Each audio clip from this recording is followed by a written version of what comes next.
आज ना खूप लवकर जाग आली म्हणून म्हटलं चला आता उठून आपल्या कामांना जे आहे ते सुरुवात करूया। बाहेरचं वातावरण इतकं शांत होतं, म्हटलं अशा शांत वातावरणामध्ये छान हेअर मसाज करून घेऊया। तसंही आज मला हेअर जे आहे ते वॉश करायचे आहे।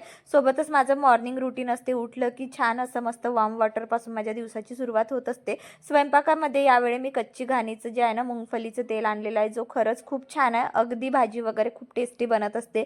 त्यानंतर इथे मी स्वयंपाक करून घेतला, सोबतच मी काकडीचे थालीपीठ जे आहे ते मुलांसाठी त्यातही आज संडे असल्यामुळे चिवच्या पप्पांना सुद्धा सुट्टी आहे आणि फादर्स डे सुद्धा आजच आहे, म्हणून आम्हाला छोटा मोठा असं सेलिब्रेशन करायचं होतं। म्हणून आम्ही बाहेर निघालो फिरायला जाण्यासाठी। बाहेरचं वातावरण खरंच खूप छान होतं आणि चौघांनी आम्ही जे आहे ना ब्लॅक ड्रेस जे आहे ते वेअर केलेले आहे। बाहेरूनच सुंदरसा असा केक घेऊन आला, मस्तपैकी घरी येऊन केक कट केला। अगदी या सेलिब्रेशन सोबत मी आज स्वयंपाकामध्ये नॉन व्हेज त्यानंतर पनीरची भाजी बनवली होती आणि या जेवणासोबत मी व्हिडिओ इथेच थांबवते, पुन्हा भेटूया।